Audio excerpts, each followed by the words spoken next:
And now to the murder-suicide involving pro wrestler Chris Benoit. Chris Benoit murdered his wife, 7-year-old son earlier this week in suburban Atlanta. Benoit then hanged himself. A beloved actor, a legendary wrestler, a powerful U.S. senator, each of them celebrated, admired, and seemingly untouchable. But behind their fame lies a dark and chilling truth. I was reckless. I'm sorry. They have taken a life. Some claim it was an accident, others insist it was self-defense, while a few have no excuse at all. I know, I heard. I'm sorry, Mom, but your son was shot and killed. From deadly car crashes to shocking acts of violence, these famous figures became infamous for the worst reason imaginable. Brace yourself as we uncover the famous people who have killed someone.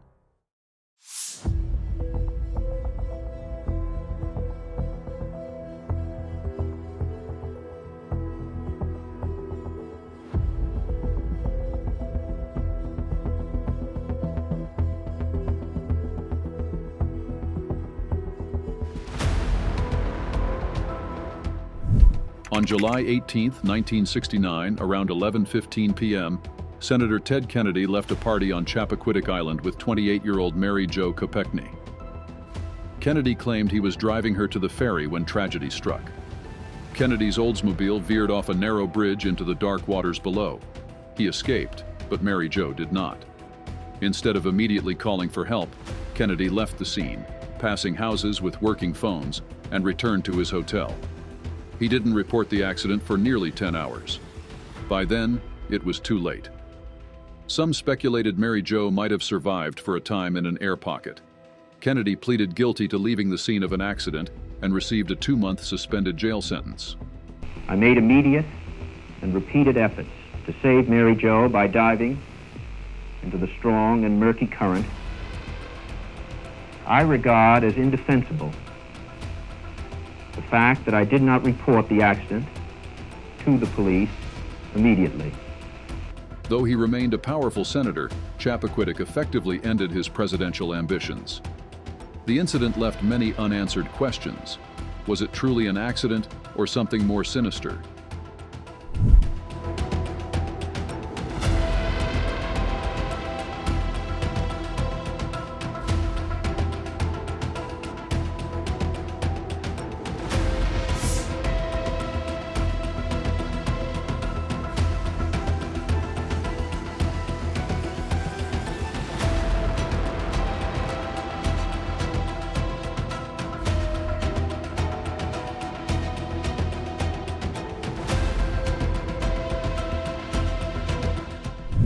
Hernandez had it all: fame, fortune, and a future in the NFL. But beneath the surface, his life was spiraling toward violence. On June 26, 2013, the New England Patriots tight end was arrested for the brutal murder of Odin Lloyd, a semi-pro football player and acquaintance. I know, I heard. I'm sorry, Mom, but your son was shot and killed. Lloyd's body was found with 5 bullet wounds in an industrial park, less than a mile from Hernandez's mansion. Surveillance footage, text messages, and DNA evidence all pointed to him. The revelations didn't stop there. While awaiting trial, Hernandez was linked to a 2012 double homicide in Boston, accused of gunning down 2 men over a spilled drink. Everything was quicker. He started to say something like, "What's up, Negro?" He started shooting. It's the automatic gun. He started shooting crazy. Though acquitted of that crime, he was convicted of Lloyd's murder in 2015 and sentenced to life without parole. On April 19, 2017, Hernandez was found dead in his prison cell, having taken his own life. His autopsy revealed severe CTE, raising chilling questions. Was football's damage to his brain a factor in his violent downfall? Though his conviction was initially vacated due to a legal technicality, it was later reinstated, cementing his legacy as a fallen star turned convicted killer.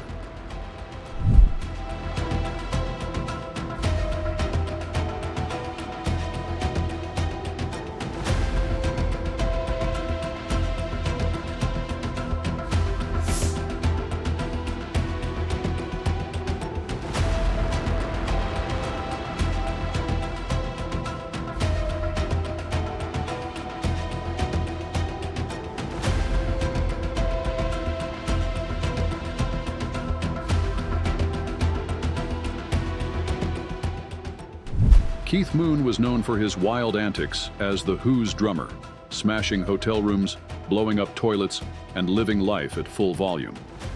But on January 4th, 1970, one night of chaos ended in tragedy. Leaving the Red Lion pub in Hatfield, England, Moon got behind the wheel of his Bentley while trying to escape a group of rowdy skinheads. In the chaos, he accidentally ran over his chauffeur and bodyguard, Neil Boland. Moon wasn't a licensed driver, and later claimed he panicked as the crowd swarmed the car.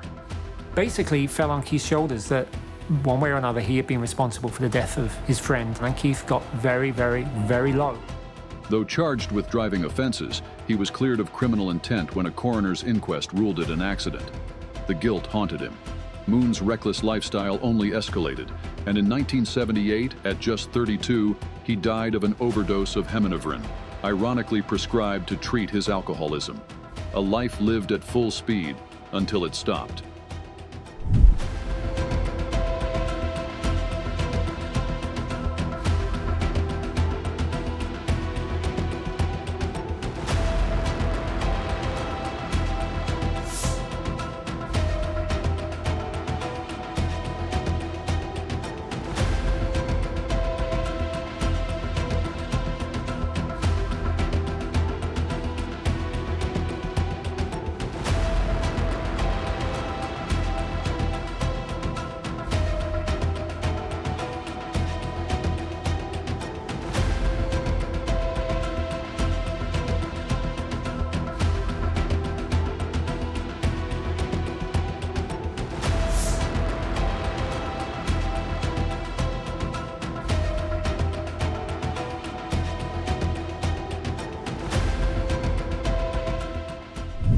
Rebecca Gayheart was a rising star in Hollywood, known for her roles in Jawbreaker and Beverly Hills 90210. But in 2001, a tragic accident changed her life forever. Driving a friend's Jeep through Los Angeles, Gayheart swerved around, stopped traffic, and struck 9-year-old Jorge Cruz Jr., who was crossing the street. Witnesses estimated she was driving over 40 miles per hour. Jorge died the next day from his injuries. Gayheart pleaded no contest to vehicular manslaughter, receiving probation, a fine, community service, and a 1-year license suspension. She also paid for Jorge's medical and funeral expenses, but the emotional toll was far greater. Years later, she admitted she struggled with guilt and even suicidal thoughts.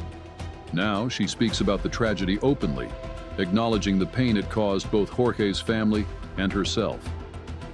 A single moment changed 2 lives forever, one lost and one left to carry the weight of it.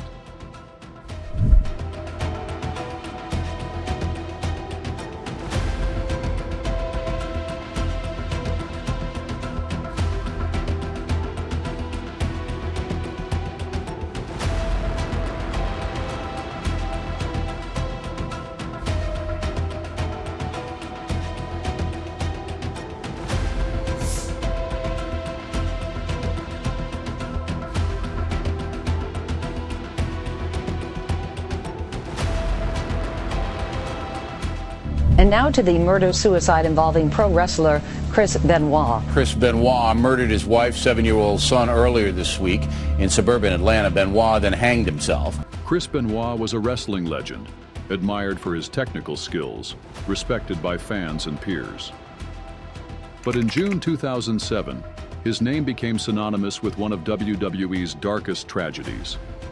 Over the course of a weekend from June 22nd to 24th, Benoit murdered his wife, Nancy, and their 7-year-old son, Daniel, before taking his own life. The details were horrifying. Both victims were asphyxiated, with Daniel sedated beforehand. Bibles were left beside their bodies. Initially, rumors swirled about steroids and roid rage, but the real cause may have been even more disturbing. Post-mortem examination revealed Benoit suffered from severe chronic traumatic encephalopathy, CTE, a form of brain damage associated with repeated head trauma. One doctor likened the damage to that seen in elderly Alzheimer's patients. Years of concussions and untreated head injuries likely played a role in his violent descent. WWE erased Benoit from history, banning mentions of his name, but his story remains a haunting reminder of the dangers of CTE in contact sports and the devastating consequences that followed.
Marcos Alonso is known for his success with Chelsea in Spain, but on May 2, 2011, his life took a devastating turn.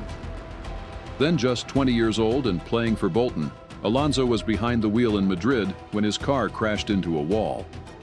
His passenger, a 22-year-old woman, was killed, and 3 others were injured. Authorities determined Alonso had been speeding, hitting 112.8 kilometers per hour in a 50 kilometers per hour zone, and his blood alcohol level was 0.93 milligrams per milliliter, nearly 4 times the legal limit. Initially facing 21 months in prison, his sentence was ultimately reduced to a €61,000 fine and a driving ban. This reduction came after Alonso paid €500,000 in compensation to the victim's family. Unlike others whose careers ended after such incidents, Alonso went on to achieve footballing glory, winning the Premier League and Champions League. But for many, the tragedy remains a dark shadow over his success, proof that even those at the top aren't untouchable.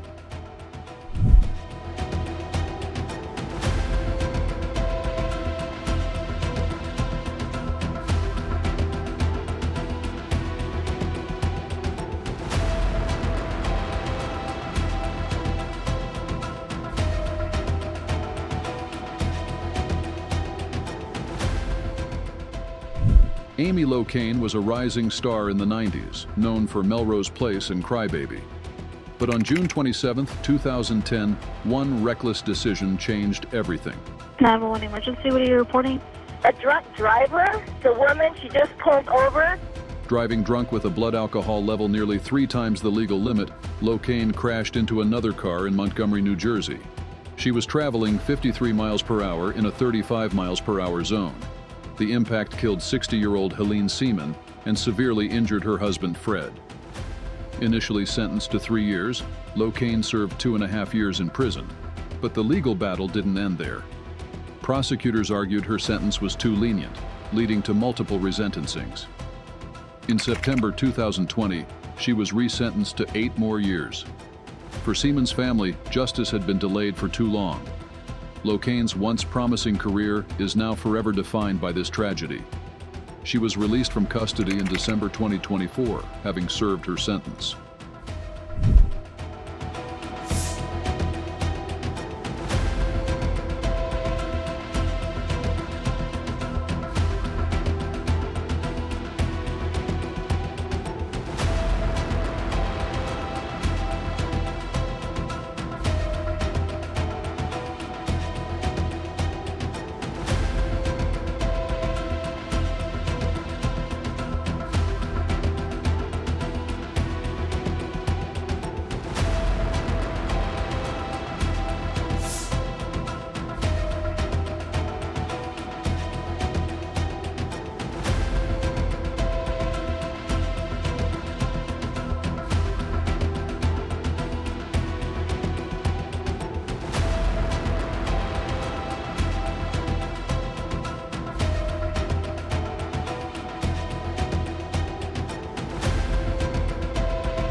Jayson Williams had it all: NBA stardom, wealth, and charisma.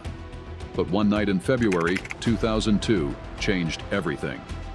After a night of drinking, Williams was showing off a shotgun at his New Jersey mansion when it went off, killing his limo driver, Gus Christofi. Instead of calling 911, Williams and his friends staged the scene to look like a suicide. When the truth came out, he faced multiple charges, including aggravated manslaughter.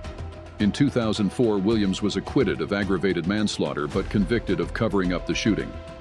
After years of legal battles, he pleaded guilty to aggravated assault in 2010. He served nearly 27 months in prison, including time for a separate DWI conviction. He later admitted that alcohol and arrogance fueled his downfall, calling himself a coward for how he handled that night. I was reckless. I'm sorry. I take full responsibility to that. I pay my debt to society, and there's not a day that goes by where I don't think that I did enough. Once an NBA star, now a cautionary tale, Jayson Williams' story is a reminder of how one reckless moment can destroy lives.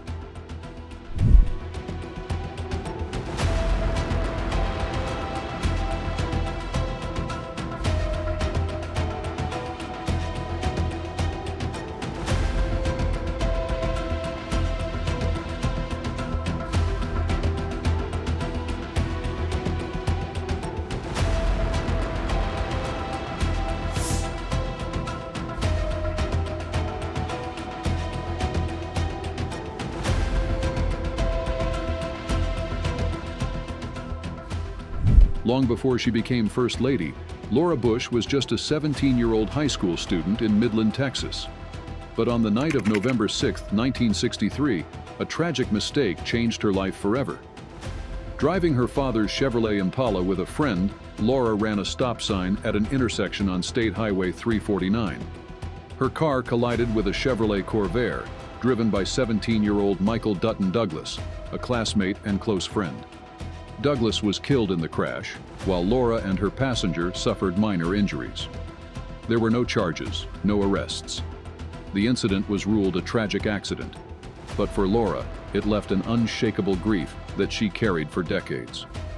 In her memoir, she called it the saddest and most tragic night of her life. Laura rarely spoke about the accident until years later.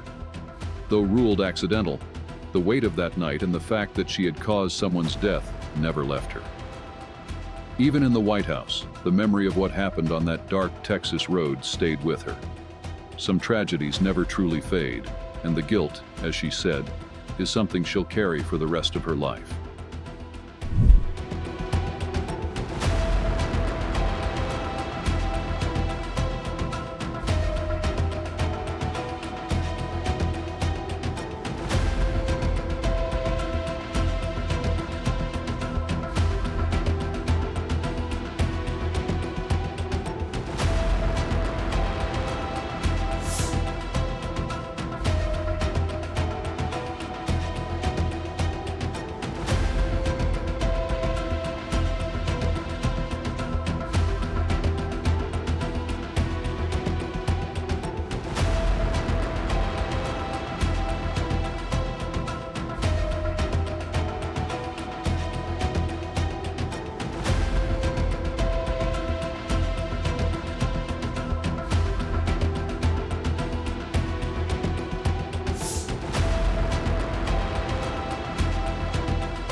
Fame might open doors, but it can't erase a deadly past.